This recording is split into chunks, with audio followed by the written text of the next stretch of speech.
Thanks. Okay, so we're gonna do French Canadian session tunes today. These are, I kind of figure we'll be a little loose with this, but these are just fun tunes. If I can remember all of them. God, I can't remember how this one goes now. Okay, we'll start off with a tune called Air Charles Saint-Hilaire. Yeah, you guys might play this one already. Did people play this one already? It's not a very uncommon one, but it's not the most common one. Or it's also called Marche Saint-Hilaire, like a Saint-Hilaire's Marche. Do people? Charles Saint-Hilaire. Yeah, you're right. Marche Charles Saint-Hilaire. It's from Aimé Gagnon. It's on the Aimé Gagnon CD here. Look, I don't have anything. Look, nothing. Go away. And yeah, so we'll do this tune. There's a bit of a... So I think rather than like teaching it and breaking it down like really carefully, I think we'll just kind of play it slow to start off with. Okay, so...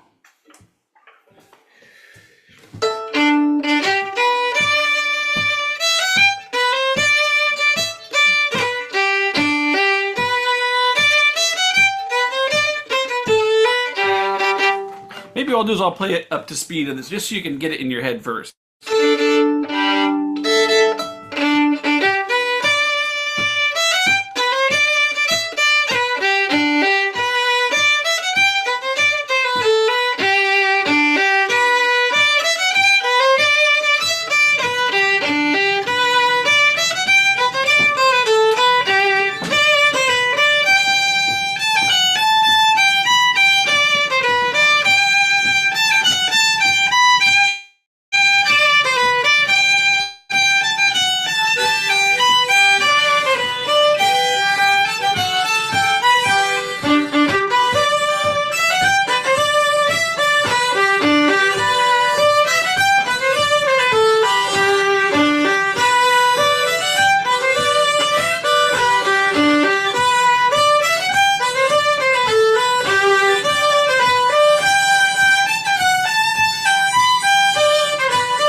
Okay, so there it is up to speed. Can people hear okay? Is the sound okay?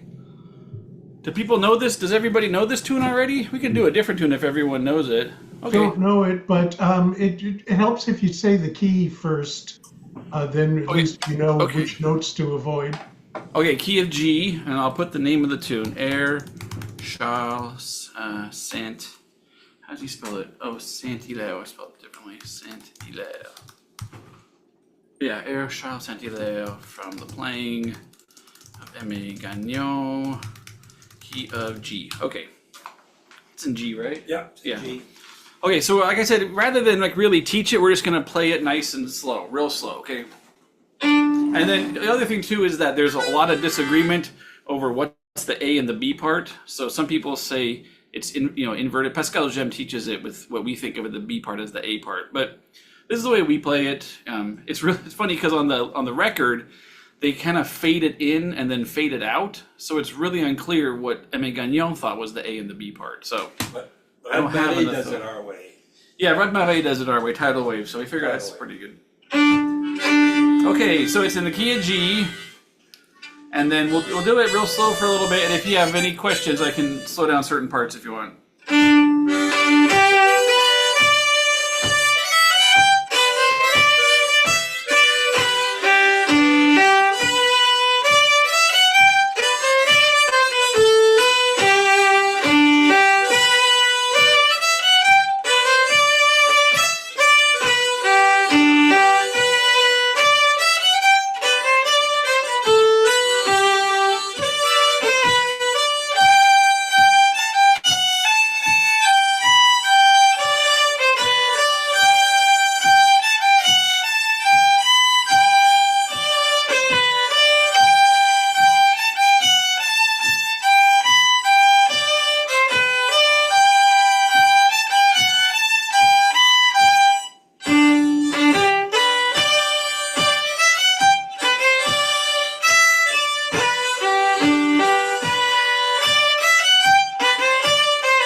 everybody. Hopefully that works for folks to try it that way. I mean, we could break it down and teach it, but I think it's kind of fun to try it that way. You know, you might not get all of it this time through, but it's also online. I'll put some links to where to find sheet music for it. There's a lot of sheet music. And it's okay, someone put a list already. Thanks, Andy. Yeah. Lower Risk does it too. Yeah, there's lots of people who play this tune. It's a really good tune. But, the idea is that this is a tune that isn't maybe played all the time in our sessions, but if you played this in Quebec, I'm sure everybody would really like it. It's just always a really fun tune. So, yeah. Did everyone feel okay about that? We like this way of doing it? Thumbs up? Okay. Okay. Well, let's do another one. What do you think, Lulu? Yeah. We do Le Petit Cheval. Yeah, you remember how that goes? No. Really?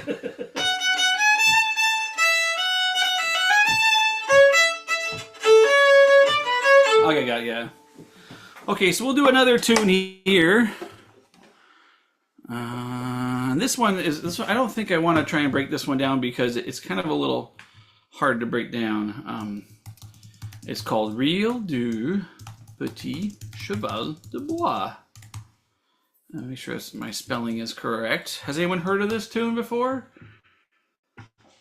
Yeah, Le Rire du Petit Cheval de Bois. Cheval de Bois. What do we know about this tune? Isn't this from Pitou Boudreau? Yeah. Okay, so from Louis Pitou Boudreau. Pitou Boudreau was like the great hero. I put the name of the tune down there. He was like the great hero of the Quebec folk revival, and it was really Lisa Ornstein who kind of found him. She spent a lot of time with him, and her master's thesis was an exhaustive. It's a pretty amazing document if you ever get your hands on it. It's an exhaustive transcription of every fiddle tune this guy knew, with all his bowings and ornamentation, and then multiple variations per tune. It's one of the most insane master's theses I've ever seen. But it's pretty impressive. So she really mastered this guy's style. And then she brought his tunes to the Butsin. This tune is on the Butsin Souriant's album, La Traversée de l'Atlantique, which is like a classic album. So anyone in Quebec would know this tune. But it's not played that often, unfortunately. I always think that the early Butsin tunes are really fun at sessions because everyone kind of knows them enough to get them. And everyone is always happy to play them. Okay. Let's do it up to speed first, okay? Let's see if I remember. So it's in the key of A.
There it is up to speed. I only play it that way at first just so you can get it in your ear, because if you only hear it slow, it might not make much sense. So I want you to kind of hear it up to speed. So we'll do it nice and slow. So you can also play it on a... Maybe I kind of want to try and cross-tune the fiddle. Does anybody have an AE fiddle? I want to play it. Let me just try it. Yeah, they're going to break strings. That's true. Maybe we shouldn't do it. Yeah, don't do that. Okay, Don't all right, we won't do it. I really do want a to session on cross-tune fiddle. All right, okay, all right. Lulu says we can't. Okay, we won't do it then. Don't tune your fiddle to AE. But if you do tune your fiddle to AE, Terry says AAABBB.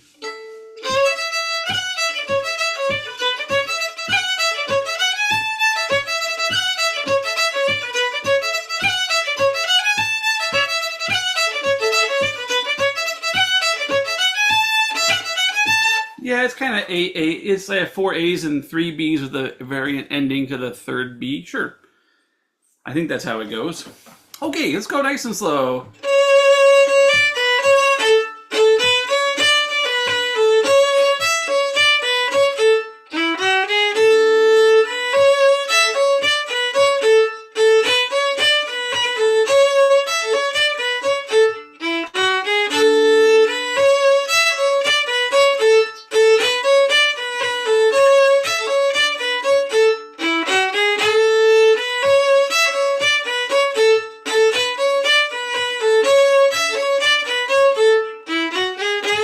So on that A part there, when you're on the fiddle or any instrument really, you know, that's a really it has that kind of stop in on the A there, like that. You can just play that as 2 separate notes. So like it would sound like this, like that, or you can do it as that ghost bowing I've been teaching. When that would be where you play this A 3 times. Remember, up, down, up. And you drop off the middle down bow a little bit. So here it is without the ghost bow, just straight.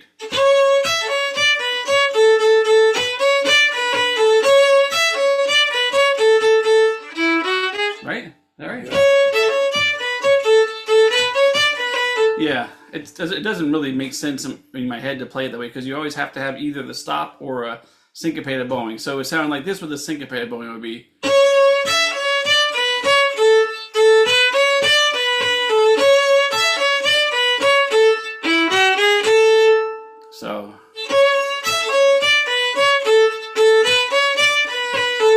So without the syncopated bowing, it's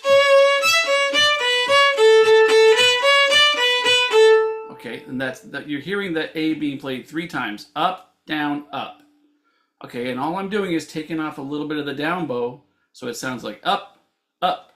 That's that motion, up, up. You see, my hand still travels down, but it's mainly going up, up, up.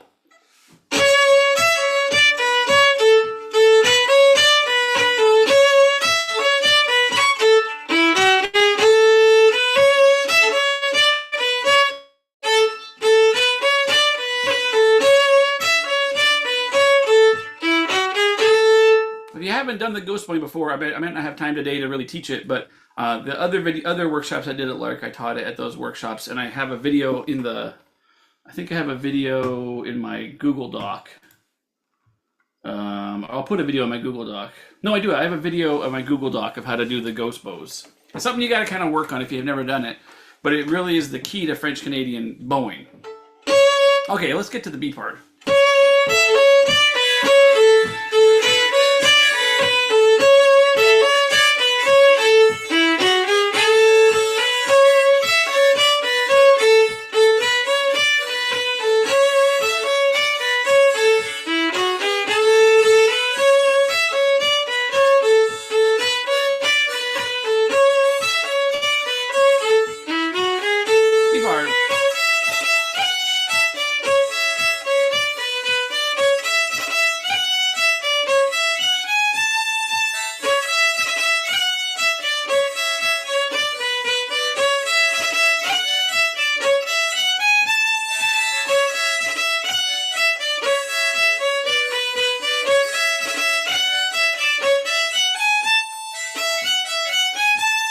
That's what's really fun about this tune is he tags on a weird little ending that doesn't really fit anywhere. So the last time through the B, it sounds like.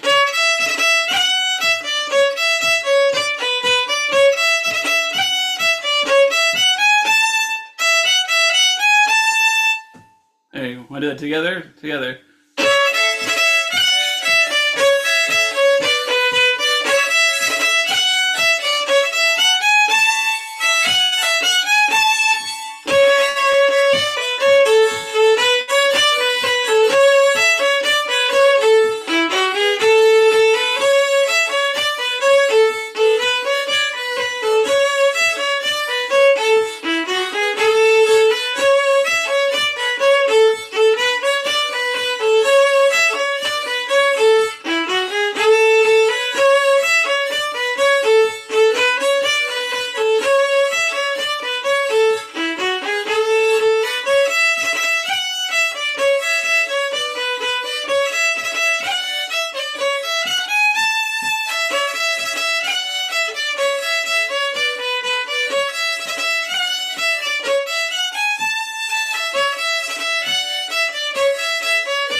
That was about up to speed. Okay, I gotta get my. I'm not gonna listen to you. I'm gonna get my fiddle. I'm a tune AEAE. I gotta do it. It's too fun. He was going to get his detuned fiddle. All right, I gotta Told do it. him not to, but you know. I gotta do it. I really want to try it. Okay, let's see if I can get my fiddle going. All right, give me just a quick second, and I have my fiddle here. Tuning to AEAE. If you haven't done it before, it can be a little tricky because you can break a string. But if you break a string, it would serve you right to break a string. It's not nice.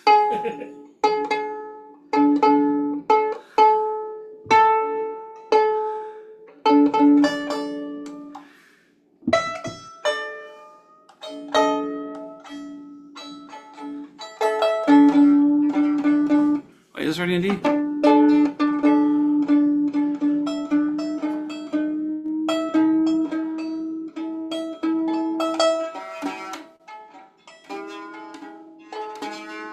Has anyone tried tuning the AEAB before? Got some people there. Yeah, give me an A. Do you have an A? It helps to have two fiddles. Yeah, it helps to have chip. And this fiddle here, Louis made this. This is the Acadian flag. That's the colors of the Acadian flag. So it's a fiddle that has geared pegs. So it helps a lot to have a fiddle with geared pegs because you run a lot less risk of breaking something. All right, give me the A again.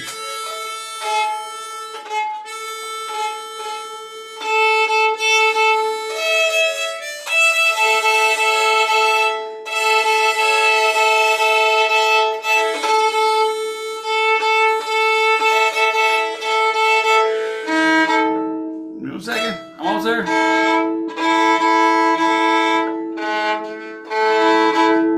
Okay, so here's how it sounds cross tune. You'll play along with me.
Somebody's got a harmonica there.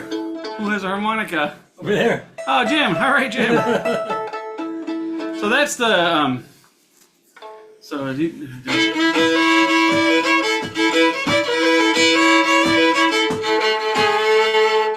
that's the sound. That's a really great sound of cross-tuned fiddles in French Canadian music.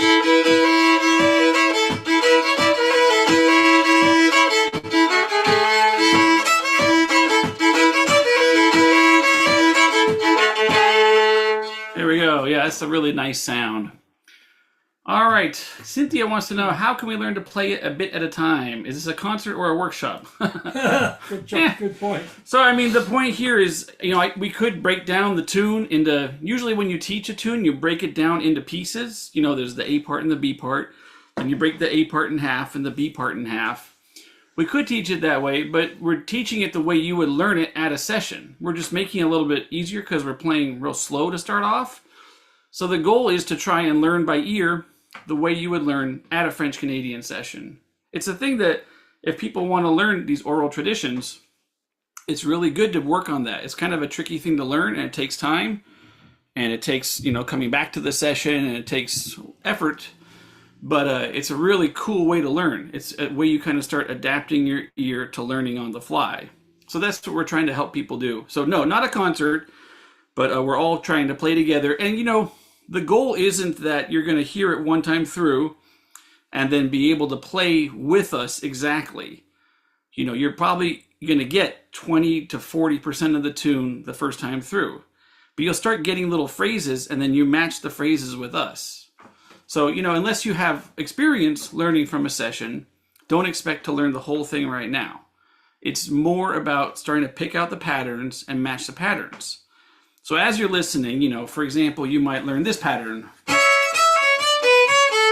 And that might be all you get. But every time we play that with us. And then try and figure out the rest of it and kind of, work along trying to pick up the notes on the go. That's my philosophy of teaching session tunes. When I do fiddle workshops, I can break it all down and go over every part of it. But it's good to try and learn this way. It's a good way good thing to learn, because then you can go to a session and start picking up tunes. Another thing we should show is that triple bowing in the B part, and that Lisa did it differently. Yeah, but I can't play it like she does. I mean, so she has this, Lisa, when you do she has a way to do it. I can't do it though. In the same direction, does 3 bows. I can't do it, but I can't do it, and I've never met anybody who could do it. Nobody. Nicole and Lisa could do it. There's 2 people that could do it, yeah. So Louis was mentioning there's a really hard ornament. So Lisa, when she does it, instead of doing I'm doing like an Irish triplet. That's an Irish triplet, right? But Lisa's actually just doing, and she's doing the up bows together so fast with no ghost bow, just really straight, super fast up bows together, that it sounds like a triplet. Like it sounds to your ear like a triplet. But it's an ornament that I never could learn, as I don't play like her, and I don't know that anybody else has ever mastered either. Next time you see her, ask her to show you. Yeah, Katrina says maybe Louis wants to show us how to do it. You want to show us how to do that? No, I don't know. That's why I'm playing the harmonica. Jeez, give me a break. Like a ricochet. It's a triplet. I'm playing just a triplet.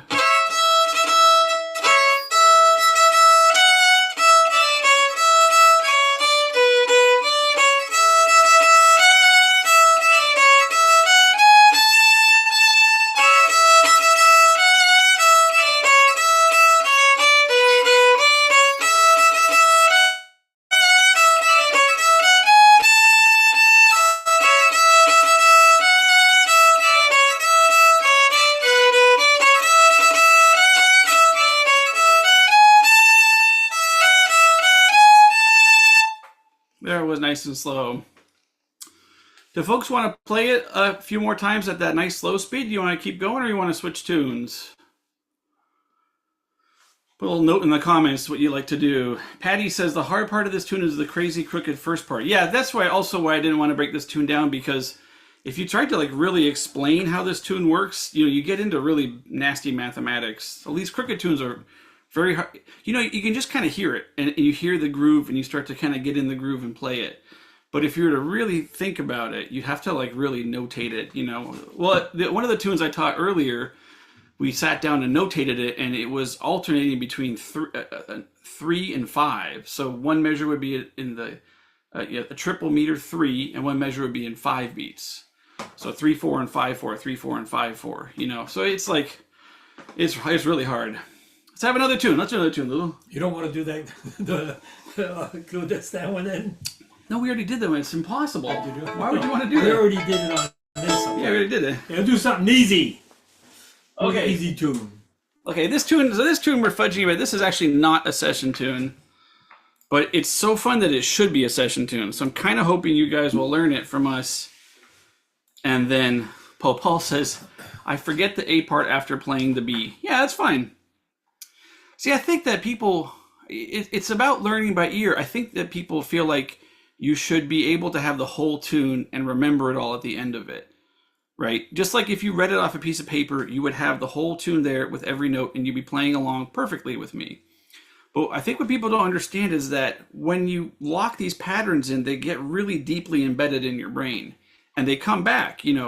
Often I'll end like a workshop and people will be like, I almost had that tune, but I'm missing pieces of it. They're not missing anything. It's just the puzzle pieces are scattered. And as you start to play it more, the puzzle pieces lock in and that becomes the tune. But those pieces of the tune that are in your head are in there really, really deep. And you'll remember that years and years later. You may not remember the whole tune in 20 years, but you'll remember some of those patterns. They'll still be there and then you'll be able to reconstruct it. So I really believe in learning by ear, even though I know it's a pain and very frustrating for people. So I appreciate you guys taking a risk with us and trying it.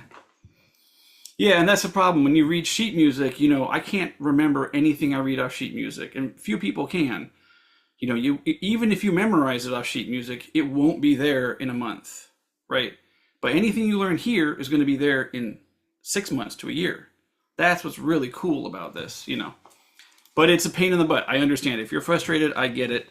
I've spent many years in sessions frustrated. I understand where you're coming from. It's a big pain in the butt. And I appreciate you taking this journey with us. Okay. Play a tune. I kind of like talking, actually. I'm enjoying talking. Can I do what I want? Can I have a little fun with my day? Yeah. People are starting to get up and leave. Okay, all right. Well, all right. Jeez, boy. They're asking me questions. I should not answer the question? All right, what are we going to do? Okay, this is a tune. So this is not a session tune. I don't think that many people play this tune. I think in Quebec they do. I think if you played it in Quebec, you would be the hero of the session. I think everyone would be like, what is this great tune? I know it. Everyone plays it. Wow, let's shake that American's hand and give them a hug and a free beer. That's what I think will happen. It's called La Sauteuse. Oh, yeah, absolutely. And this will also get stuck in your head for the next week. So good luck with that. Okay, La Sauteuse. So this is a really fun harmonica tune. And we've been really getting into the harmonica playing of Robert Legault. He was very beloved. I think he lived in Montreal. He passed away just recently. Everyone loved him. Great harmonica player. And he had absolutely the best harmonica tune. So this is from old LP of a Quebecois harmonica player whose name was Wilbrod Boivin. It's called La Sauteuse, the jumping woman, right? Yeah, just doesn't have anybody. The female, so could be a grasshopper. We'll play it up to speed first, just so you can get it in your head, just to hear it, and then we'll do it nice and slow with everybody. You want to play with me? Yeah, you play it first on the fiddle. So Okay. Just the fiddle. Okay. Oh. There we go. Oh, wait.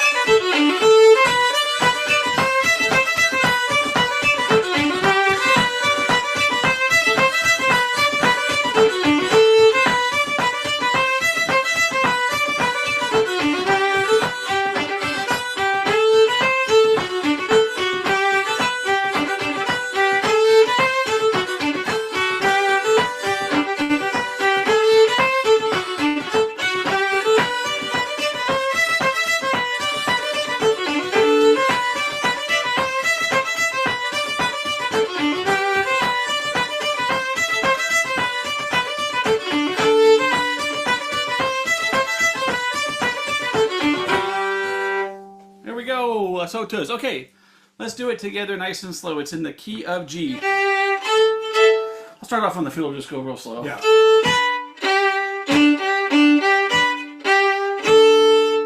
Maybe we'll break down a little bit. There's the first Do phrase. the lesson. It's the first phrase. There's the second phrase.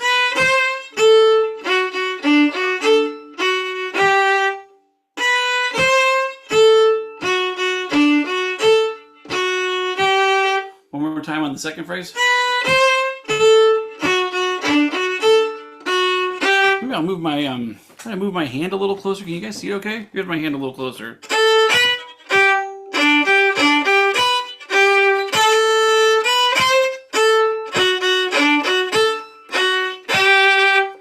Okay, that's the first half. We'll try it again.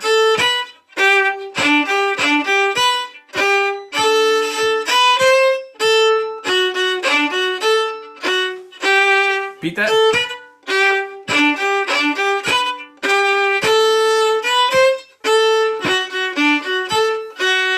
Oh, it doesn't even change. Yeah. What? You did it 3 times, right? Three A's. Okay, yeah, never mind. That's the whole A part. That first time through was the whole A part, and you do that 3 times. So it's pretty common in Quebec to have 3 A parts instead of 4. So that was the whole A part. See how fast we learned that?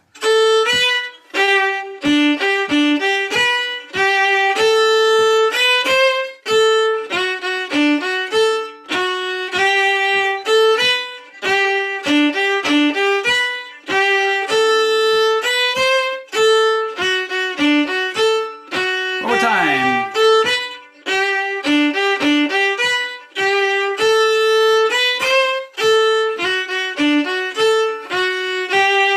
That was the A part, so 3 times. Now here's the B.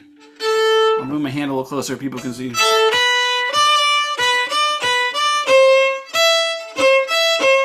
We'll do it just a little bit shorter than that. Try that. It's just the first and the third finger, and you start on the A. Then you go to the second finger in the open E. Okay.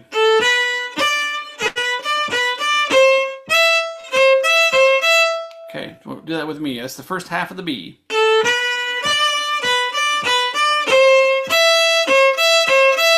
One more time.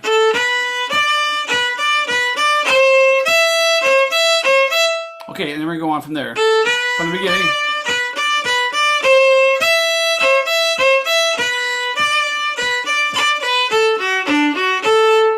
That's it, right? Yeah.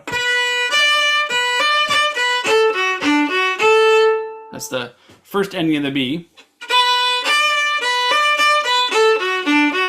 Was that right?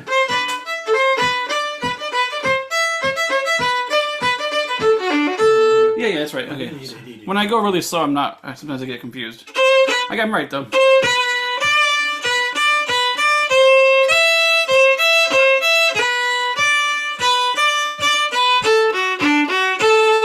So that little end is... Okay, let's start from the beginning of the B, and we'll go on, because you have to kind of repeat. That was only the first half of the B.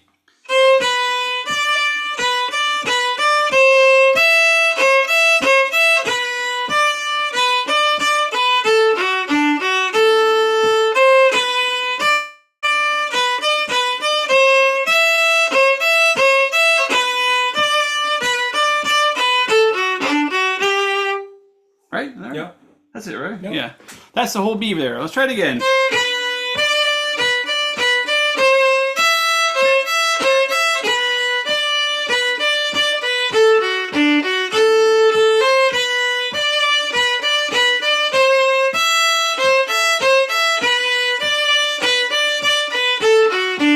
Repeat it.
since you guys all got that so well, I'm gonna teach you I gave you kind of a simplified B part. I'll teach you the real B part here. So instead of it's a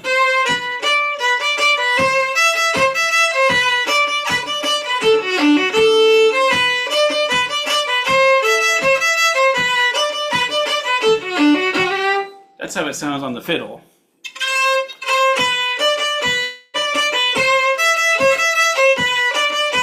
I'll go a little bit slower.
Trying to call me.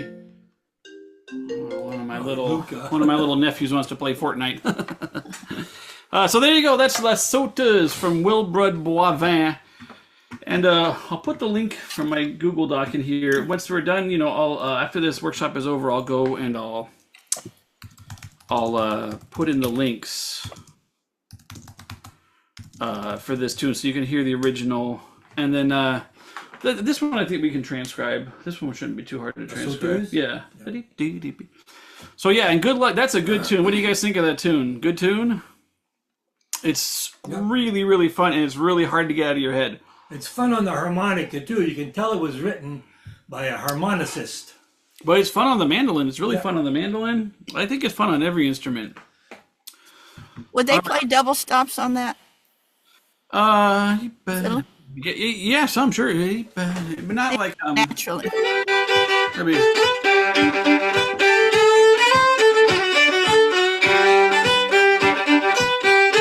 Not really. No, not on this tune. There's other tunes where they play double stops but not on this tune so much. Maybe you could, if you're playing the G, you could kind of touch on the lower G. I guess you could. No, it doesn't really work that well. Yeah, other tunes though. I noticed the harmonicist making harmonies in thirds. No, he was just messing up. He wasn't making harmonies. Are you doing harmonies, Louis? Automatically. That's what's nice about the harmonica. Oh yeah, that's right. That's right. It's the instrument that's doing that. Okay, great tune. I like that way of learning a tune. It's pretty fun on the cello. Okay, nice. Right, thanks, Cody. Cello over there. Yeah. We saw that. Everyone should sign up for Devon's Tune of the Day on Patreon. Thanks, Mark. So yeah, these are all my tune of the days. I've been, for almost the past year, I've been doing a tune a day, usually Quebecois or Acadian tunes, and it's been a lot of fun. They're all up on YouTube, and like Mark said, you can sign up for my Patreon, and I'll be posting like sheet music and lessons too for people who want lessons. What other people say? Listen to the tune over and over. It helps. Yeah, you got, that's why I play the tune at speed at first, just so you can hear it in your head before we start trying to kind of play it slow. Yeah, and this is how I learn my tune a day. So when I do, a lot of the tunes I'm doing for tune of the day are tunes I'm learning. I'm learning them all off of recordings. I have every Tuesday I do Tune Book Tuesday, where I have I read from a book. That's just because it's kind of fun for me to practice my sight reading. But primarily I'm learning everything by ear. And I used to never use the Amazing Slowdowner because I wanted to get really good at learning fast. I wanted to go to a session and be able to learn a tune there and come home and play it. That was my goal. And I'll tell you, I should tell them that story. There's this, you've heard the story of Henri Landry, right? He was the great Quebecois fiddler, and he wanted to learn from, it was Pomerleau. No, it was Quete Tremblay. It was Tremblay, yeah. Yeah, he wanted to learn from this guy, Quete Tremblay, who was like kind of an itinerant fiddler. But Quete Tremblay would come to town, and he stayed at a shack on Henri's family's property. So but he didn't want anyone to learn his tunes because he was making his living as a traveling fiddler. So he didn't want to share his tunes with anybody. But he would practice in the shack. So Henri would go sneak out by the shack and hide in the bushes. And he'd listen for the tune, right? But when he learned the tune, this was in like the 1930s, he didn't have a tape recorder or a phone or anything to tape it. He had to run from the shack a mile back to his house, whistling the tune, and then grab his fiddle and make sure he had the tune all good from just hearing it. So these are the lengths that people went to, before we had recording devices that could just record everything. So I'm a big fan of learning this way. I think it's fun, but it is a big pain in the butt for everyone. I know that. So, we can. If you guys want to go to workshop room 3 when we're done, we can keep chatting a little bit. Devon, thank you. I'm gonna pause, stop the recording now, and we'll move, if we want to move to another room, to the workshop room 3, and the next event can take place. Thanks. Good. Give yourselves a hand, everybody. That was fun. Thank you. It's tricky to learn on the fly like that. You guys did a great job. And, like I said, go to the Google Doc and I'll have the videos. If you didn't get all that's totally fine. You can go back later and learn the rest of it.